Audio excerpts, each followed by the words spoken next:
Apareceu o REC ali, ó, tá gravando, né? Então, a primeira tela, né, que eu separei para vocês, desse curso de combustíveis renováveis, é a tela que mostra uma bandeira do Brasil sobre o Rio Amazonas. É essa daqui, ó. Deixa eu localizar aqui, essa, olha aí, ó. Vem bem essa imagem? É incrível isso. Isso não é montagem, tá, gente? Me garantiram isso. Então dá para ver realmente que é algo muito parecido com a bandeira do Brasil no ar, né? No céu aí, no entardecer, e numa parte na água, que eu escrevi o título por cima, até confundi a imagem aí, né? Demais, é. Energias renováveis. Por que escolhi a Amazônia? Porque ela é fundamental para o Brasil. Eu faço o doutorado no Exército, a Amazônia é uma palavra assim de muito respeito, né? É uma palavra de muito interesse a nível nacional por um monte de razões, né? Especificamente com relação ao curso, por conta da importância da Amazônia no sentido de poder suprir o Brasil em combustíveis, não só os tradicionais, mas também os renováveis. A gente vai falando disso aí devagarinho, né? Então, voltando lá para energias renováveis, para a imagem inicial da Amazônia, depois a gente vai falando dela devagarinho aí. E aqui, a Amazônia, então, seria a primeira imagem, né, em que a gente acaba destacando a beleza dessa coincidência da bandeira do Brasil, mas eu peço para vocês se ligarem que é o Rio Amazonas, a água que está focada nessa imagem aí. E depois da água tem um foco no sol, isso aí, claro, já são os painéis solares, vocês conhecem de foto, né? Enfim, eu falei da água primeiro. Na primeira imagem, agora destaco o sol, e na terceira imagem, destaco o solo. E aí, o que eu peço para vocês? Guardem esse triângulo de propósito, né? E aí, eu deixo essa primeira pergunta para vocês, podem me responder ou não, podem me interromper ou não, e pela segunda vez, eu vou repetir isso várias vezes, fiquem o mais à vontade possível, eu sei que rola timidez de me interromper aqui, não há pressa, tá, gente, em relação a conteúdos, é uma vantagem desse curso, tem um norte, né, uma quantidade de conteúdo previsto, mas não há pressa. Oi, estou ouvindo, quer falar? Pois não. Diga. Oi? Alguém falando aí? Pois não. Sigo? Eu achei que estava me perguntando alguma coisa aí. Então, gente, falei então da água, e três coisas, quais foram? O sol, né? A água, o sol e o solo, tá bom? E aí eu deixo essa pergunta aí, o que essas três imagens anteriores te sugerem? A gente vai falar desse triângulo aí, o curso bastante, tá? Mas deixa essa pergunta inicial na sua cabeça aí. Serão quantos encontros? 8? Sim, responderam aí no chat, né? O que é energia, gente? Por que é importante a gente responder o que é energia? Porque ela é muito relacionada com o título do curso, que é combustível, né? Se a gente considera que o nome do curso, o título do curso é combustíveis renováveis, a palavra energia, né, ela é fundamental de ser compreendida a priori, da gente explicar ela a princípio, né? E aí eu deixo essa pergunta, mas claro, vocês podem interromper sempre, mas tentando dar uma sequência aí, ó, essa imagem que é bem bacana, e claro que tem energias aí nessa imagem. Salta aos olhos o raio, né? Os raios do céu aí, no início de uma trovoada, ou no meio da trovoada, mas percebam que tem uma rede elétrica instalada aí. Tem uma casinha no canto ali com uma luzinha, um conjunto habitacional ali aceso. Eu fiz questão que nessa imagem tivesse grama também. Se vocês pararem embaixo da casinha, à esquerda da casa, tem uma trave, um campo de futebol, né? Enfim, tem o que a gente chama de vegetais, de biomassa aí também, que a gente quer falar disso como forma de energia e um dos tipos renováveis. Então, essa imagem é muito sugestiva. E temos essa daqui, que é um rodamuinho, isso aqui é uma energia nuclear, né? É um site aí de energia nuclear, uma imagem de uma usina nuclear. Tem gente entrando aqui. E tem algum áudio aberto aí, gente. Tentem identificar quem é. Aqui, uma outra imagem, de novo, né? O Sol, um destaque do Sol e a rede elétrica. Aqui, ó, o Brasil é uma potência mundial nessa área aí, a energia hidrelétrica, né? As usinas hidrelétricas. Eu não sei de que foto é essa, mas é do Brasil isso. Aqui, a energia nuclear, a gente fala em destaque depois, se vocês desejarem, né? Identificou aí o áudio que está aberto, né? O Marcos Paulo, por favor, aí. E energia nuclear, a gente fala dela, a fissão, né? Aí, no caso. Aqui, de novo, uma foto de uma usina nuclear. Aqui, a turma aí que opera a usina nuclear.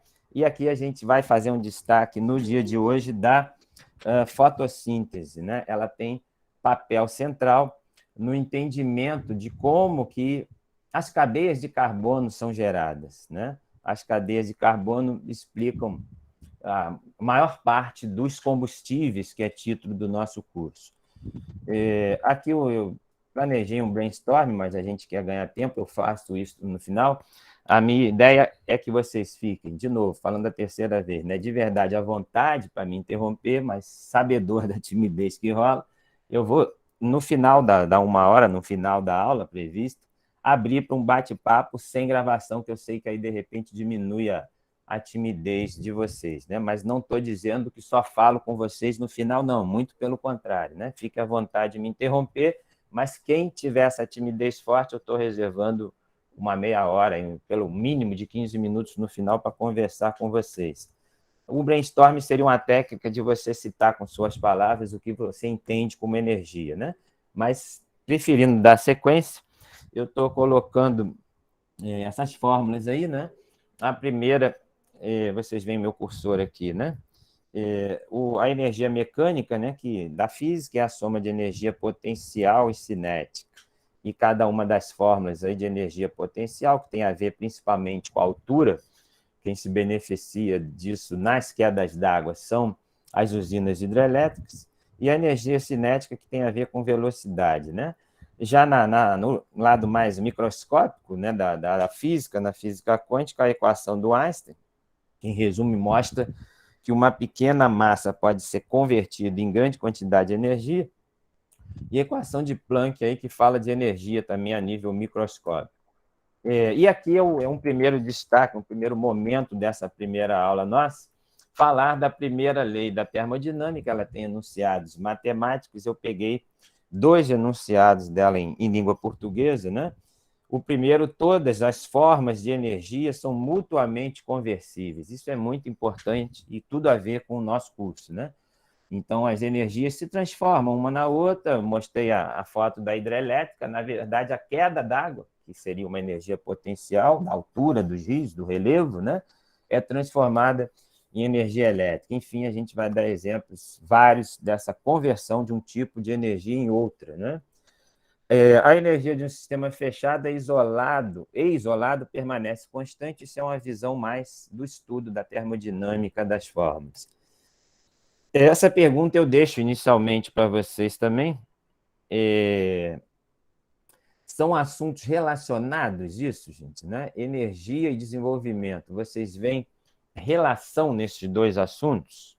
Olha, o Pedro, um de vocês, aí me perguntou se eu vou sortear livro. Quem fizer a primeira pergunta ganha ponto. Fica com a nota 10 já garantida e aí vai começar, de repente, a chover perguntas.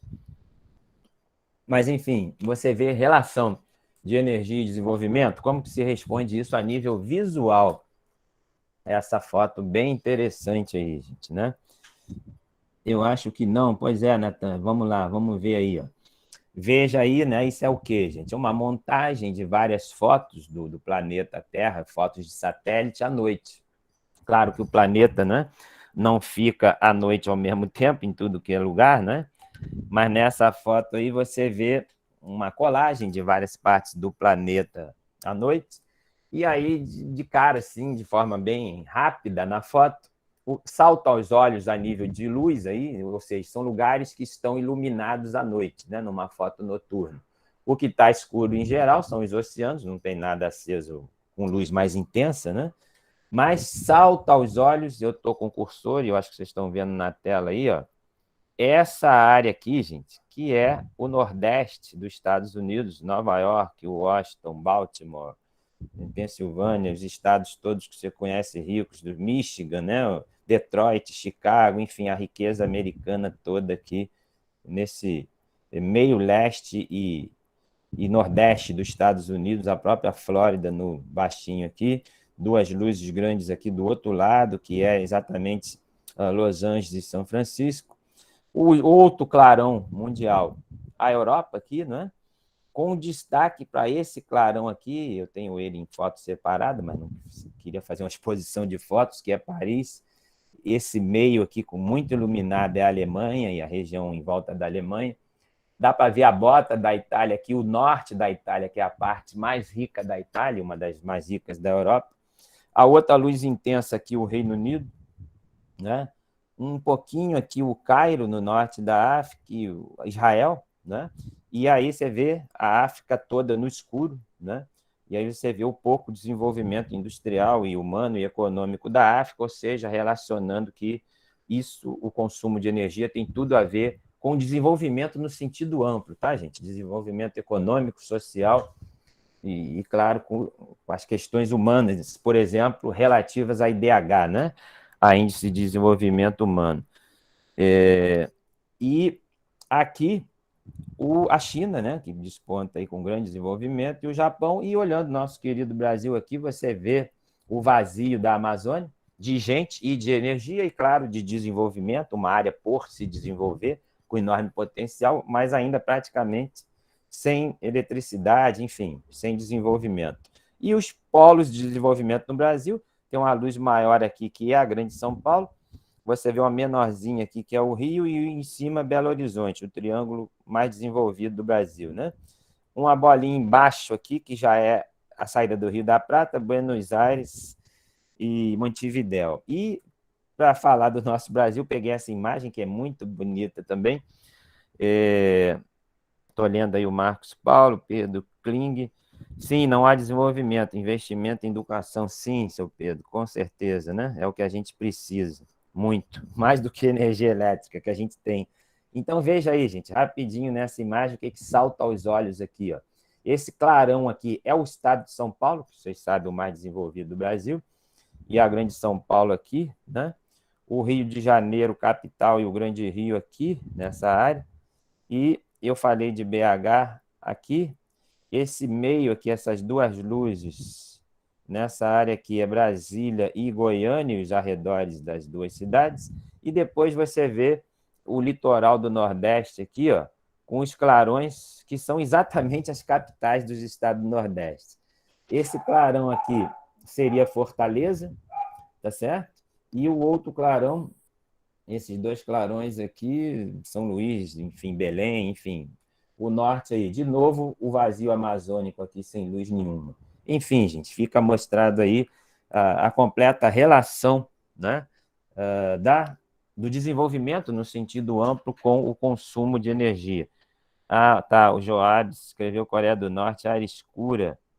Tá, muito show a Sara, essa imagem é demais, né? Eu ficaria horas falando dessa imagem aí, enfim, a gente tentando localizar as cidades, mas a gente quer falar o que agora, gente? Seguir relacionando a energia com a primeira lei da termodinâmica, falar um pouquinho mais disso, né? E aí eu vou... Deixa eu ver quem entrou aqui, ó. Tem gente chegando. É Beatriz, seja bem-vinda aí, Beatriz. Então, eu falava que a gente deseja continuar com a primeira lei da termodinâmica. E ela está nessa imagem aqui, ó. Mais atrás, deixa eu ver se está mais atrás. Sim, ela está aqui. Essa imagem é bem bonita também, ó. Um aparelho de madeira que ele roda com a queda d'água. Me faltou a palavra, a lembrança do nome dele aí, né? A água vai caindo e vai fazendo ele rodar. Marcos Paulo, infelizmente, tem que ir trabalhar. Tranquilo, Marcos. Um abraço. A aula está sendo gravada. A gente vai postá-la depois. Obrigado, Natan. Moinho, moinho d'água. Obrigado, seu Pedro. Então, é muito bacana essa imagem. Em resumo, o moinho d'água, falando daquela lei da termodinâmica básica que transforma um tipo de energia na outra, o que ocorre aí no moinho d'água é a queda d'água, né? A energia potencial de uma altura da água que cai, sendo transformada pelo giro do moinho em energia mecânica. É um exemplo dessa lei da termodinâmica que converte um tipo de energia no outro. E a energia, uma das definições dela, né, existiriam várias, a capacidade de um corpo ou substância, um sistema físico tem de realizar trabalho. A termodinâmica gosta dessa definição, lembrando que o trabalho aí, até vale o trabalho nosso, né, de cada dia, mas é um corpo em movimento. Né? O trabalho na física tem principalmente a ideia de gerar movimento. A rigor, o trabalho, vocês se recordam, seria força vezes deslocamento. Tem essa primeira fórmula da termodinâmica, que é da fórmula da primeira lei, que o ΔU é Q menos W, em que o ΔU é energia interna, o Q é calor e o W é trabalho. E aí eu prefiro essa imagem aqui para resumir essa fórmula, né? Essa imagem é muito boa, achei ela na web, aí na internet. E a ideia é de que esse rabisco, essa bola central aqui, em que entra uma seta vermelha e sai uma seta azul, essa região central, que tem esse ΔU maiúsculo escrito, seria o sistema, qualquer coisa que a gente isola para estudo, né? E nesse sistema, nesse lugar, o calor está entrando. E se convencionou na termodinâmica que quando o calor entra no sistema, que é essa bola onde está o ΔU, esse calor entrando se convencionou que tem um sinal positivo.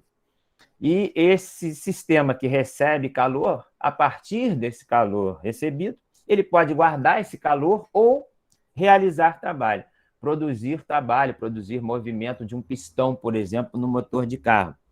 E aí, quando o trabalho é produzido, se diz que o trabalho saindo do sistema seria um trabalho positivo. São convenções. O que importa muito, você entender que só existe realização de trabalho no sentido de deslocamento de máquinas se movimentando, se existir fornecimento de calor, de energia num sentido amplo. Ok, gente? Fiquem à vontade de falar aí. É justamente, obrigado, José, assim, né? José Antônio, justamente assim que funcionavam os primeiros motores a vapor. Sim, esse é um dos maiores inventos da humanidade, que marca o início da Revolução Industrial. Agradeço a lembrança do José, que é exatamente a máquina a vapor. Essa mesma engenhosidade, essa mesma genialidade que inventou a máquina a vapor, que foi James Watt, né? Depois se trocou o vapor pelos combustíveis, que nos levou a estar estudando combustíveis novos hoje aqui. Mas é a mesma ideia, brilhante, né? Tem uma frase que diz que na lei da termodinâmica, tudo que entra sai. Sim, é só o senhor destacar aí, senhor Pedro, que o que entra é o calor e o que sai é o trabalho. É válida a sua fala aí, obrigado. E uma outra visão da primeira lei de termodinâmica, parece que essa imagem assim, colou a fala do Pedro aí, né? O que está entrando no caso, o calor, e aqui um destaque de que esse calor que entra pode ser transformado em trabalho, aqui está com o T da língua portuguesa, o T de trabalho, ou o ΔU, que é a energia interna. Isso, e aí eu não quero falar muito da termodinâmica, né? Eu prefiro, até porque esse material vai estar disponibilizado para vocês, o que importa muito do que temos aqui é que quando você está falando em pistão e cilindro, quando o volume do pistão, pensando bem no motor de carro para a gente focar o nosso assunto que é combustível, quando o volume do sistema pistão e cilindro, quando esse volume aumenta, né, ou seja, um ΔV maior que zero, se diz que tem um trabalho positivo, se convenciona dizer isso. Quando o volume diminui, ou seja, quando há compressão, o trabalho é negativo. Então, o volume aumenta, os físicos gostam de chamar isso de expansão. A expansão tem trabalho positivo. Quando o volume diminui, os físicos batizaram isso de compressão, o trabalho é negativo. E isso está expresso aqui, eu vou entregar para vocês aí. Depois, gente, vejam no material que eu já postei, vou repostar para vocês no Google Classroom, esse bom vídeo aqui que fala do motor a gasolina e diesel. Eu prefiro pular ele agora, porque vocês poderão ver depois, é excelente esse material que eu separei aí, tá? Não faz sentido eu ficar passando o vídeo que vocês vão ter ele, eu prefiro falar e depois dar a palavra para vocês, tá? O que temos que falar na sequência aqui, gente? Trocou o vapor pela queima de combustíveis fósseis. Perfeito, Pedro. E desejamos agora trocar, não é? Os combustíveis fósseis pelos renováveis, que é o título do nosso curso aí, né? Então, um outro conceito importante, a gente falou um pouco de energia, de trabalho, de termodinâmica. Nessa sequência é importante conceituar combustível.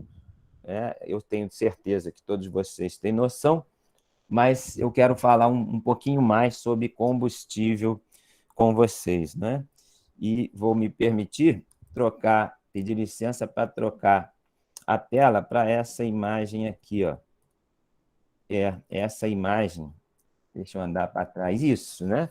Eu separei isso com as aulas que dou no IFRJ, dizendo que o fogo tem um tal triângulo do fogo, ou tetraedro do fogo, eu vou preferir a palavra triângulo do fogo, se fala as duas coisas, mas à direita da tela, deixa eu botar um indicador, o que eu errei aqui, gente?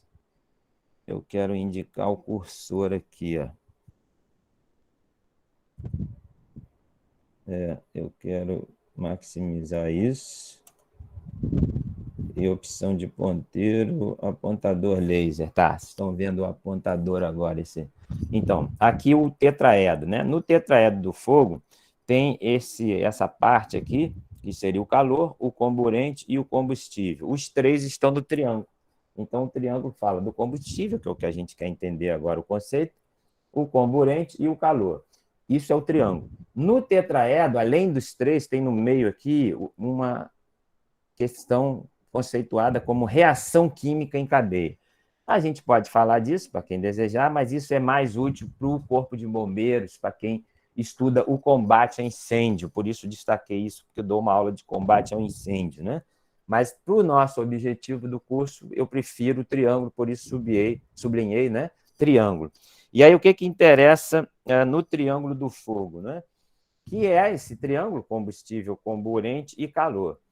O que destaco a vocês, gente? Comburente é o oxigênio, né? Então, comburente é o oxigênio sempre. Então, o fogo é algo terráqueo, eu destaco sempre isso, né? Nos planetas que não têm atmosfera com O2, não tem fogo. Então, o fogo é algo da Terra, né? Importantíssimo isso. A reação em cadeia a gente deixa para os bombeiros. O calor é qualquer fonte de calor, se fala em ignição, em grego ígneos é calor. E o nosso objeto de estudo, a gente quer entender quem é o combustível. Eu quero dizer a vocês, gente, parar tudo agora, é um momento importante do curso, eu dizer para vocês anotarem, se desejarem, anotar na cabeça. Eu vou, na opção de ponteiro aqui, colocar uma caneta e dizer que esse elemento aqui é o combustível. Eu falei no singular e é no singular de propósito. Só existe um combustível, gente, que é o hidrogênio. Aí você vai falar, ué, professor, mas o título do curso tem a palavra combustível no plural. E claro que eu já ouvi falar de um monte de combustíveis. Sim, todos têm hidrogênio na fórmula. Ok, gente? Isso é fundamental de ser entendido. Então, repetindo a primeira frase, sem exceção do curso. Grave ela ou escreva 10 vezes no seu caderno ou uma vez para sempre na sua memória. Todo combustível possui hidrogênio na sua fórmula. Ok? Paro tudo e pergunto se vocês querem falar aí mais uma vez. Se não, guardem perguntas para o final, mas de verdade, se desejarem me interromper, estejam à vontade. Agora eu falo especificamente dessa frase. Ok, Isa, anote para sempre. Pois é. E quem está dizendo que não sabia, só para deixá-los o mais à vontade possível, eu vou contar uma história para vocês, de verdade. Eu trabalhava na Petrobras com combustíveis e já dava aula no IFRJ. No início da minha carreira eu era técnico em química e professor. E um colega ex-aluno do IFRJ comigo, e esse brilhante professor, é chefe do controle de qualidade da Casa da Moeda hoje, professor Wangler Silva, né? Ele, tomando um cafezinho comigo, falou, ele viu uma apostila lá de derivados de petróleo, enfim, falou, Otávio, qual é o combustível? Eu falei, como assim, Wangler? Você quer falar de qual? Ele falou, não te perguntei qual. Eu tô te perguntando qual é o combustível. Eu falei, eu não entendi, até porque, claro que eu talvez soubesse disso que estou dizendo para vocês, mas isso não era claro para mim. E isso não está explícito em apostilas e nem no Google, eu nunca achei isso. Foi o professor Wangler que me destacou isso, né? Ele ficou teimando comigo, eu achava ele meio marrento, assim, às vezes, mas era inteligentíssimo e, enfim, me ensinou muito, né? Por exemplo, isso. Ele falou, mas Otávio, eu estou te perguntando qual. Eu falei, eu não entendi, cara. Eu estou com uma apostila aqui de combustível. Você quer falar do gasolina, do diesel? Eu não estou te perguntando de combustíveis no plural. Estou te falando quem é o combustível. Ele ficou me teimando com isso. Eu falei, Wagner, me explica aí, cara. Tu está raciocinando além do que eu percebi. Ele falou, então, Otávio, ele me clareou isso, me deu à luz a essa brilhante visão. Então, entenda isso, gente. Tudo que tem hidrogênio na fórmula é combustível. Então, na verdade, e ele falou isso para mim, e eu copiei, estou dando a honra ao mérito dele, o combustível é no singular. O resto é detalhe. E é isso que se busca no estudo dos combustíveis. Mas é importante vocês saberem isso. Isso marca a diferença de quem percebeu isso ou não. Então, existe uma sabedoria popular, e quando deu aula para turmas de níveis diferentes, né? Eu digo que, independente da escolaridade, ou pessoas com muito pouca ou nenhuma escolaridade, se você abordar a pessoa na rua e fizer uma entrevista com ele, com cada coisa que ele está vendo, isso aqui pega fogo, esse material pega fogo, sua camisa pega fogo, papel pega fogo, mármore pega fogo, a pessoa não erra nada, gente. Todos tiramos 10 numa pergunta de objetos à sua frente, aí, o que pega fogo e o que não pega fogo. Tudo que pega fogo tem hidrogênio na fórmula, ponto. Gravem isso, tá bom? A gente volta a falar disso. É muito importante esse conceito. E, claro, o final do nosso curso, a penúltima aula, e talvez a penúltima e a última, nós vamos dedicar aos processos de produção de hidrogênio, que é um combustível do século XXI aí, mas que a gente vai ver tem várias dificuldades em se chegar ao hidrogênio para usá-lo em tanques de carros, por exemplo. Isso está muito falado hoje, mas você percebe um desconhecimento sobre isso na imprensa. Claro, o repórter não é obrigado a saber sobre química. Não à toa as estrelas... Ok, José Antônio, sabe a sua fala. Na verdade, quem é o melhor reator a hidrogênio são as estrelas. Tá certo? Vanusa Monteiro, sem som, não. Vocês não me ouvem, é isso? Vanusa falou sem som. Vocês estão me ouvindo aí, gente? Só fiquei com dúvida da fala da... Voltou, tá? É estranho isso. Me avisem, por favor. Mas, obrigado, Natan. Mas, professor, a água tem hidrogênio e não pega fogo. Nada como ter alunos excelentes. Parei na fala do Natan. Tá? Estou sublinhando a fala dele e devo uma explicação devida para você. Então, vejam no chat aí o que o Natan, raciocinando e anotando a minha fala, o que eu falei? Que todo combustível possui hidrogênio. E aí, sabiamente, Natan Cunha escreve, mas, professor, a água tem hidrogênio e não pega fogo. Então, eu vou escrever isso aqui para vocês, gente. Isso, estou escrevendo no chat, pergunto se vocês estão vendo o chat e se me ouvem. Isso aqui, ó, H2, que é o gás hidrogênio, né, que é quem a gente está falando, mais H2O, isso seria a síntese da água, né? Produzindo H2O. Existe essa reação. Ou seja, essa é a reação de combustão. O hidrogênio reage com o oxigênio, estou esquecendo o balanceamento da equação aí, né? E produz água, e isso aí libera energia. Você vai falar, e os outros combustíveis todos, né?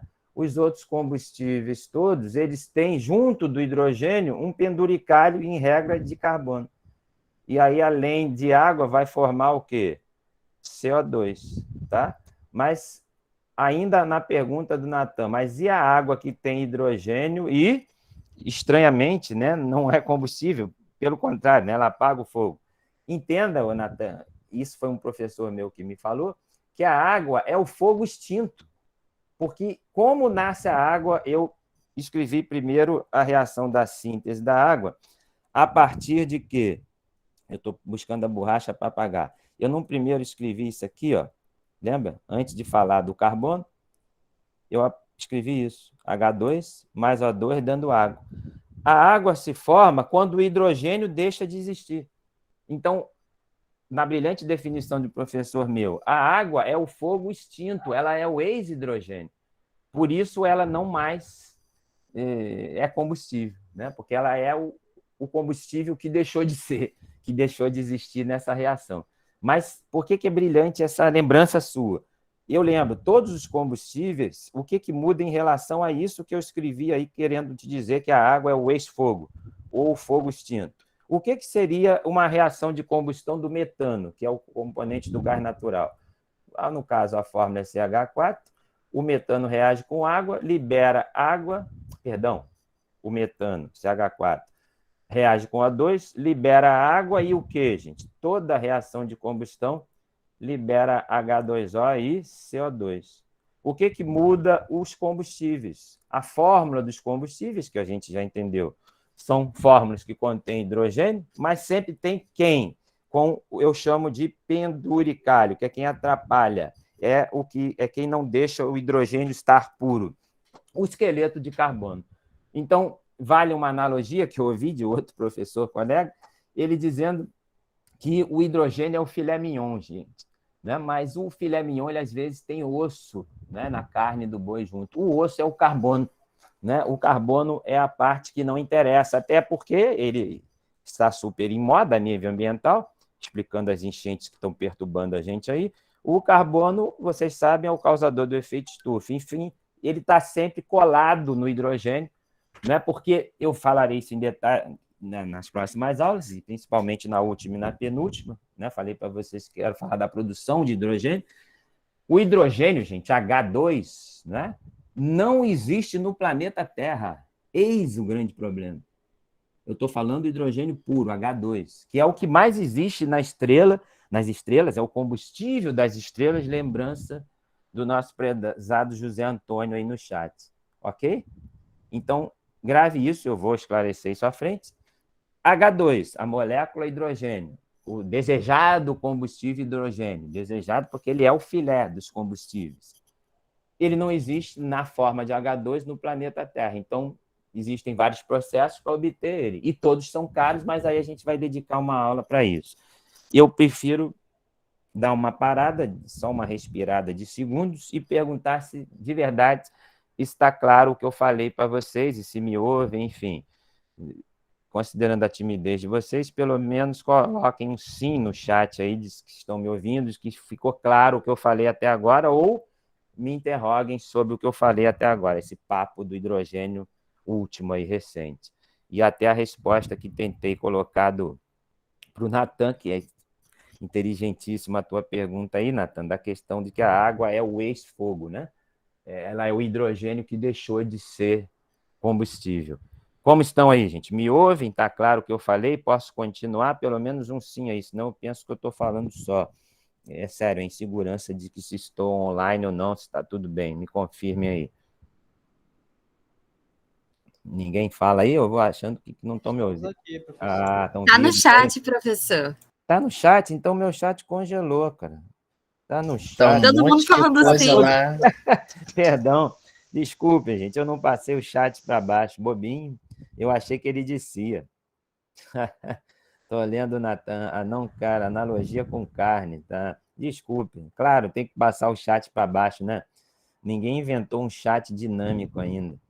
E tá cheio de tudo ótimo, sim, e eu reclamando de vocês. Obrigado, tá bom. Mas de verdade... alguém já falou, hein? O primeiro a falar ganha prêmio, mas fala aí. E o chat do Meet, ele vai sozinho, só que no caso você tem que estar no ponto mais de baixo dele, né? Não entendi. O que é o chat do... O chat do Meet que a gente está usando, ele vai sozinho sim, só que você tem que baixar ele o máximo possível. Daí, conforme vai chegando as mensagens, ele vai. Eu achava isso, mas o que eu estou aqui, ele não está baixando, estranhamente. Tudo bem. Eu estou ligado agora, eu vou baixando ele com o dedo. Aí, já baixei, já vi Ana Clara agora. Essa formação de hidrogênio, H2, pode ser feita com o uso de catalisadores? Prêmio para você, Ana Clara. Por isso que eu fico, de verdade, gente, forçando a participação de vocês, né? Porque não tem ninguém bobo aí, vocês são ótimos, e aí enriquece a aula. O que a Ana Clara destaca? Não só a formação do hidrogênio, alguns dos processos de obtenção do hidrogênio na Terra, né? Eu destaquei que ele não existe no planeta como H2. É feito na forma catalítica, e isso encarece, é um dos grandes fatores encarecedores, como também o uso do hidrogênio, uma vez se obtendo hidrogênio. O uso dele nos combustíveis renováveis, a gente vai falar disso, também a adição do hidrogênio nos combustíveis renováveis também se faz por catalisador. Então, é um sim duplo a sua pergunta, né? Melhor explicando a sua pergunta. Então, focando para todos, está no chat a pergunta dela, parei pela importância da pergunta. Isso, José Antônio. A reforma a vapor, você está lendo o meu pensamento. Então, organizando a pergunta e a resposta aí. Pergunta da Ana Clara. Essa formação de hidrogênio pode ser feita com o uso de catalisadores? Sim. Ilustrando, gente, basicamente, temos dois, e adiantando, a gente vai ter uma aula inteira, então eu vou falar em detalhe isso, mas não puxaram o assunto, eu tenho que falar com vocês. A produção de hidrogênio, de H2 na Terra, se dá a partir de dois processos principais. Um é a eletrólise da água, que a princípio não é catalítico. O problema é que a eletrólise, né? O que a eletrólise faz? Ela desmonta o H2O em hidrogênio e oxigênio.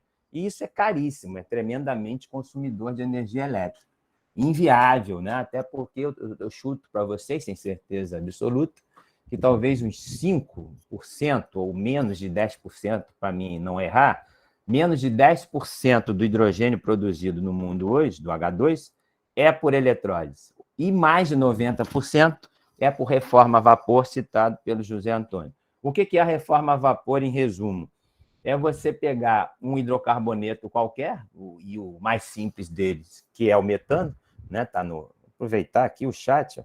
Então, a reforma a vapor, ela faz o quê? Ela pega um hidrocarboneto qualquer, o mais simples dele, e reage com água. Isso é muito interessante, que eu já botei isso para os meus alunos lá do IET, de último período. E aí eu pergunto, metano reage com água? Qual é a pegadinha da minha pergunta? Eu não perguntei em que temperatura, né? Em que pressão, ou ainda se na presença de catalisadores, que é a questão. Mas em temperaturas bem altas, em condições bem especiais. E a pergunta motivadora da Ana Clara aí. Com catalisadores, você consegue transformar o CH4 em água, na verdade é o vapor d'água, 300, 400 graus, você consegue converter esse CH4 em CO mais hidrogênio. Né? Isso é uma primeira etapa da reforma a vapor. Então, um primeiro hidrogênio nos produtos aí. Me permita apagar esse H grande que eu falei primeiro aí. Ó. Então, essa reação que aí está, ela é catalítica, respondendo a Ana Clara, e aproveitando a ilustração do José Antônio, isso é a primeira reação da reforma a vapor. Esse CO que aí está, ele reage de novo com vapor d'água numa segunda reação. Então, a gente pode ter esse CO, dali, produto da primeira reação, de novo, né, reagindo com água, 300, 400 graus, tome catalisador aí, encarecendo esse processo, e agora isso é convertido para quê? Para CO2, né, e H2. E essas duas reações, são as duas reações principais da reforma a vapor. Para os químicos de plantão, presentes aí, a turma que é da química, perceba, gente, que o carbono teve seu NOx alterado em dois momentos. Na reação de cima, ele era no CH4, ele estava ligado a 4 hidrogênios, né? O hidrogênio é mais 1, então o carbono aqui era menos 4, no CH4, foi oxidado a mais 2. Só que mais 2, né, no CO, não é o NOx máximo do carbono. O NOx máximo dele, vocês sabem, é o quê? Mais 4, que é o que está mostrado aqui no CO2. Então, na segunda reação, o carbono é oxidado de mais 2 no monóxido para mais 4. Então, dá para se dizer, estou ilustrando isso a nível de NOx, que o processo de reforma a vapor, de forma simples, né, numa explicação inicial, seriam essas duas reações, ela tem, na primeira reação, uma oxidação do carbono a CO e depois a própria água, o vapor e os catalisadores oxidam o carbono de NOx mais 2, que é o monóxido, para o dióxido de carbono. Vantagem desse processo, a produção do que a gente deseja, que não existe na Terra, que é o hidrogênio. Mesmo catalítico, esse processo não é barato, mas por que ele é usado? As companhias de petróleo fazem isso. Na Reduc, em Duque de Caxias, se faz isso. Nas refinarias se faz isso. Porque a refinaria tem fartura de quê, gente? De água. Toda indústria grande tem águas de refrigeração. Então, tem água, tem vapor necessariamente. E, claro, a refinaria é lotada de hidrocarbonetos de gás natural. Então, os reagentes são fartos e a refinaria, ou o setor petroquímico, tem noção, conhecimento de catálise, né? E o destaque de que a segunda reação ela é exotérmica. Então, libera calor e se faz, com esse calor liberado da segunda reação, uma unidade termoelétrica. Uma refinaria não tem conta de luz, ela gera eletricidade para ela própria. Eu volto a falar disso, mas agradeço a intervenção. Toda essa fala foi por conta de Ana Clara e José Antônio. Ana Clara, no chat, sei que houve avanço na pesquisa de catalisadores para converter CO2 em combustível. Essa é a pesquisa mais importante do mundo hoje, talvez, eu não sei se estou errando na minha fala, se estou emocionado, exagerando, mas porque a ideia de converter CO2 em combustível é a ideia de reduzir o aquecimento global, né? Pelo vilão, que é o CO2. Então, é transformar o CO2, que é o vilão, em ouro, né? Que é o combustível, que está explicando todas as guerras do mundo a partir da Segunda Guerra Mundial, a Ucrânia hoje. Natan, professor, o senhor pode falar um pouco porque a eletrólise é tão cara? Para catalisar o hidrogênio? Não, Natan, o preço enorme da eletrólise é a energia de ligação da água mesmo. De forma simples, eu não sei a sua área de formação, né, mas a água tem um calor específico alto, e se você pensar quimicamente, pense que a água é formada por pontes de hidrogênio, né? Enfim, o ponto de ebulição dela de 100 graus é anômalo, comparada aos elementos assemelhados a ela quimicamente. Você compara H2O com H2S, né? O H2S é gás volátil e a água é líquida e ferve a 100 graus, por conta da ponte de hidrogênio, da ligação hidrogênio-oxigênio, né? Então, é muita energia, muito caloria por grama, não só para evaporar a água, mas também para separar ela em hidrogênio e O2, né? na eletrólise. Alcanço, sim, Ana Clara. Então, resumindo até agora, né? Falamos um pouquinho, né, do hidrogênio. Você veja que o hidrogênio é muito importante, por isso que eu deixei ele para o final, que vocês já vão ter uma base dos combustíveis, e ele é a novidade mesmo. Vocês puxaram um assunto que é o grande assunto dos biocombustíveis, junto com a biomassa. Eu vou dar valor à biomassa também.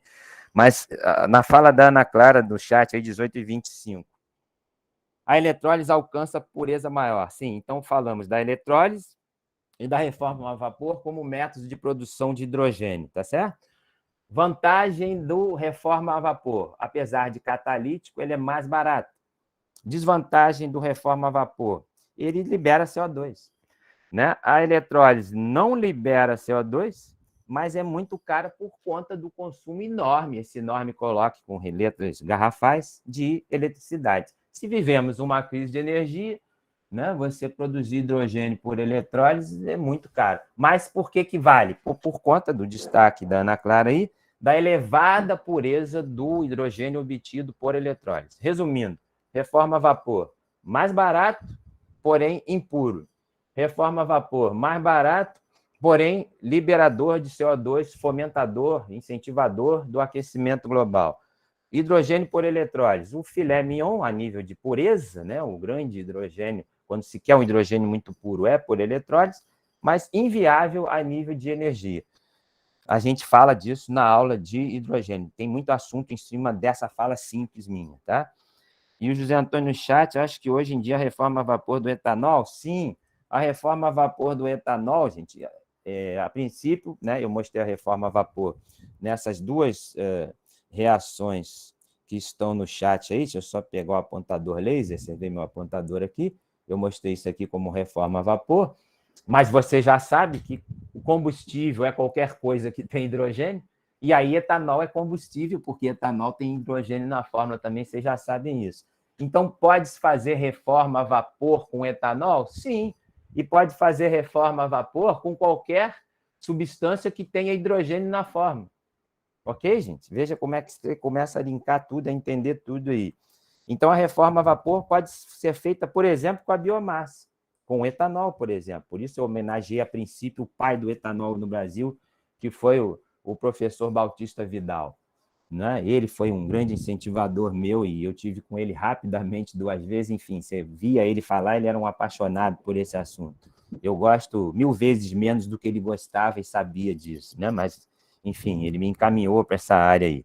E ele foi o pai do etanol e justifica a fala do José Antônio. E aí, gente, o que importa muito? Vocês começam a ver, só nessas falas iniciais, numa primeira aula, o enorme potencial do Brasil. Isso não é conversa fiada, é certeza, é termodinâmica, ok? O Brasil é o país do futuro. De verdade, eu estou falando energeticamente, independente de questões políticas, ideológicas, esqueçam a política aqui nesse curso. A nível de energia, nós somos o país, o cara a nível de energia.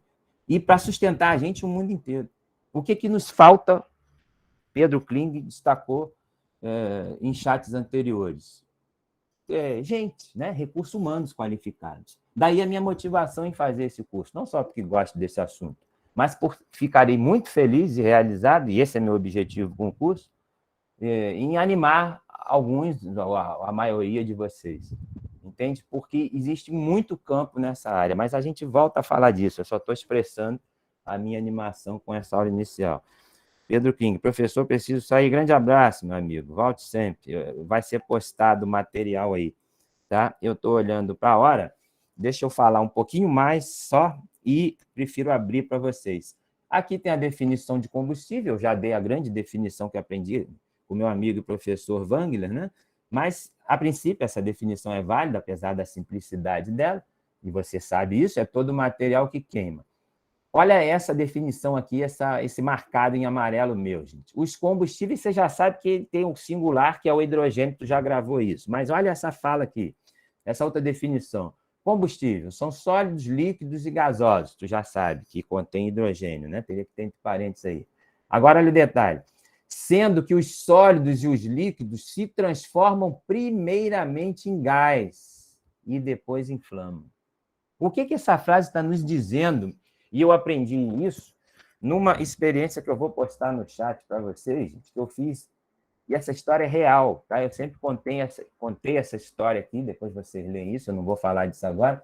Aconteceu comigo, com meu avô, está bem descrito aí. Eu falava isso oralmente para as aulas que eu dava para segurança, para explicar o triângulo do fogo, né? Para explicar o aspecto combustível.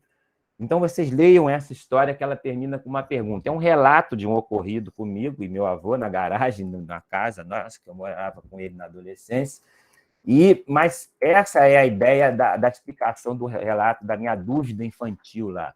Talvez essa experiência com meu avô marcou o meu gosto por combustíveis. E o fato que eu fiquei com a pergunta, com a pulga atrás da minha orelha, há anos, até porque o que eu fiz eu não podia confessar para o meu avô, você vai ler lá. Mas focando essa tela final. Ele diz que podem ser combustíveis sólidos, líquidos, gasosos, mas primeiramente se transformar em gás. E o que isso está dizendo, gente? Que só existe fogo no estado gasoso. Sublinhe isso de novo. Isso é muito importante. Você vai falar, mas por que então existe combustível sólido? O carvão é um exemplo, é um combustível sólido. Mas ele, no estado sólido, não gera fogo, não gera energia. Ele tem que entrar num forno muito quente para os vapores de hidrogênio que tem na fórmula do carvão gerarem a energia, gerarem a combustão, gerarem o fogo. Ok, gente? O que temos mais? Temos isso. Eu queria falar de fotossíntese, e falo minimamente, né? Só uma apresentação, e volto falando de fotossíntese na aula seguinte. Deixa eu só achar o material que eu selecionei de fotossíntese, e eu vou só falar dela porque eu sempre faço isso em sala e vou fazer no ensino remoto aqui. Eu volto perguntando, gente, onde que eu parei? Né? Tá planejado que eu vou repetir essa aula na terça, mas não vou repetir idêntico, né? Até porque acho muito importante a participação do aluno, e vocês veem que quando desapareceu a timidez de vocês, a participação de vocês surgiu, aí vocês nortearam a aula. E eu não vou perder esse valor que é a participação de vocês. Então, claro que a turma de terça vai interagir diferente, eu não sei até onde vou na turma de terça. Eu vou dar o conteúdo igual para as duas turmas no todo, mas não tenho obrigação de parar em um lugar específico, ok? Jobis, o Brasil é grande potência para energia renovável? Sim, com certeza. Falta interesse político, entre aspas, na sua fala aí, entre parênteses, desconhecimento das pessoas, né? Eu costumo dizer que o grande valor de você conhecer qualquer coisa, eu falo para os alunos meus de uma escolaridade menor, né? O aluno às vezes tem dúvida da importância do conhecimento. Por que é legal você saber qualquer coisa? Porque ninguém te engana sobre aquele assunto. A pessoa que não sabe nada, ela acredita ou não na pessoa que está falando, né? Acha o cara bonitinho, tem cara de honesto, acredita nele. E quando você começa a saber de um assunto, ninguém te engana. Mas falando da fotossíntese aqui, gente, eu quero mostrar essa tela na aula que vem, mas a tela muito bonita que tem de fotossíntese, que eu separei para vocês, eu não estou achando ela aqui. Tá? Aonde? Combustíveis renováveis, aqui tem ela.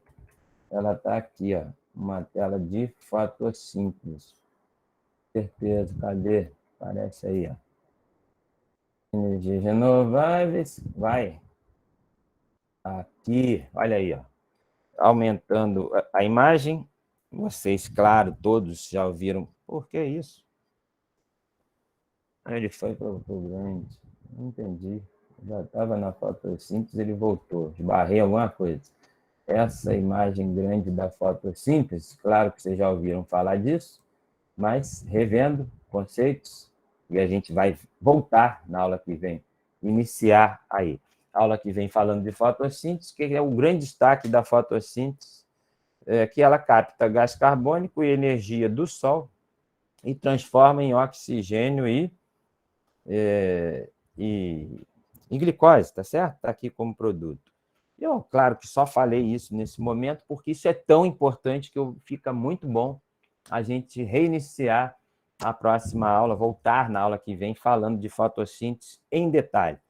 Não com essa visão mais simples, mas com uma visão do biocombustível, né? E aí você vai entender o segundo grande conceito que eu quero deixar para vocês na aula de hoje, mas o maior conceito do nosso curso, eu vou deixar como dever de casa da aula de hoje, da primeira aula, e a gente iremos explicando ele, né, ao longo do curso, e faço questão de escrever ele, gente.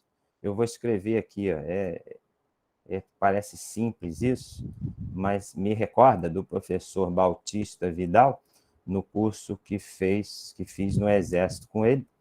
Ele pediu, era muito engraçado ele dando aula, e pessoas, umas 200, 300 pessoas no auditório, militares, civis, ele parou tudo, pediu um cafezinho e falou que nós éramos obrigados a escrever 10 vezes isso aqui no caderno, ó, no nosso caderno.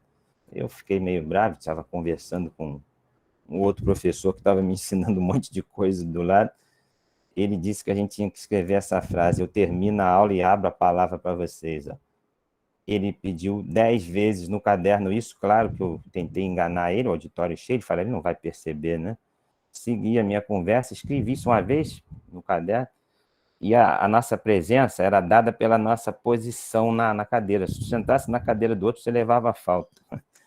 Aí eu escrevi uma vez, comecei a conversar com o professor do lado, ele, no microfone, eu fiquei rosa, vermelho, ele, por favor, professor Otávio Gouveia, eu vi que de jeito nenhum o senhor escreveu 10 vezes no seu caderno isso aí, por favor. Pô, o auditório inteiro olhou para mim, né? Então, escreva 1000 vezes isso na sua cabeça, é o dever de casa de hoje, é a grande frase do curso, e por isso o Brasil é uma potência. Isso me foi ensinado pelo professor Walter, né, Batista Vidal, está no link, eu vou botar no Classroom.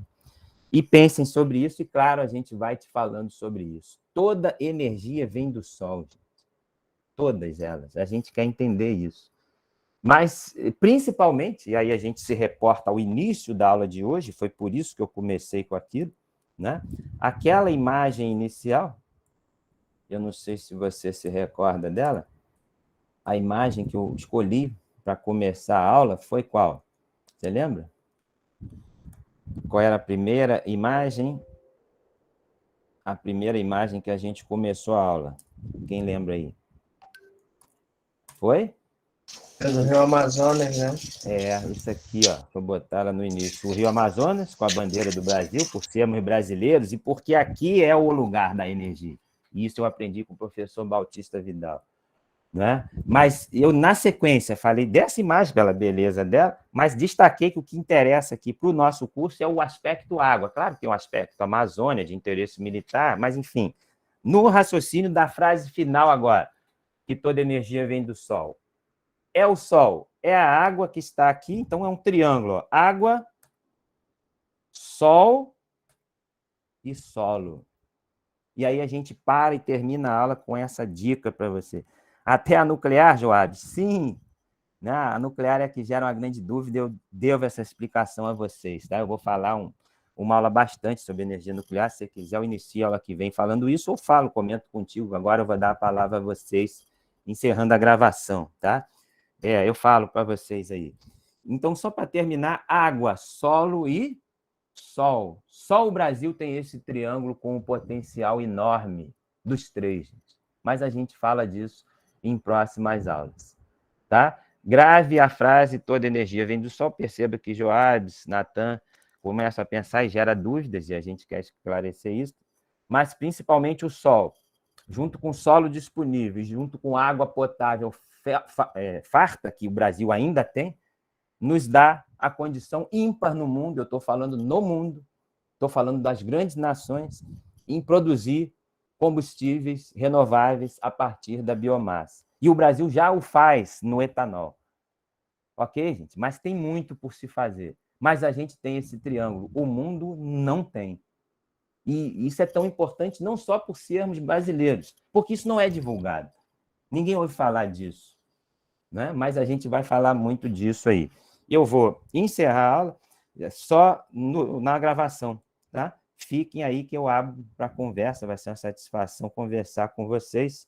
Então, peço para me lembrar que na aula que vem a gente volta falando em detalhes sobre a fotossíntese, a influência que ela tem na produção de biomassa, de biocombustíveis, que vai ser uma grande parte do nosso curso. Não, uma grande parte do curso vai ser falar da biomassa, dos biocombustíveis. No final, falei, foi um assunto que foi puxado hoje. A produção de hidrogênio. Abraço, José Antônio, estou vendo aí. E vamos falar muito também, uma ou duas, ou até 3 aulas, dependendo do ritmo, dos processos de conversão da biomassa, que, em resumo, é tentar igualar a biomassa, né, aos combustíveis tradicionais, que são os combustíveis fósseis, que, a nível de propriedades combustíveis, a gasolina, né, os derivados de petróleo, o próprio carvão, tem várias propriedades combustíveis que, a priori, a biomassa não oferece. E o que conserta os defeitos da biomassa é a hidrogenação via catálise. Mas não percam os próximos capítulos. Dever de casa, pensarem sobre a frase que toda energia vem do Sol. Encerro a aula e fico com vocês no bate-papo aqui.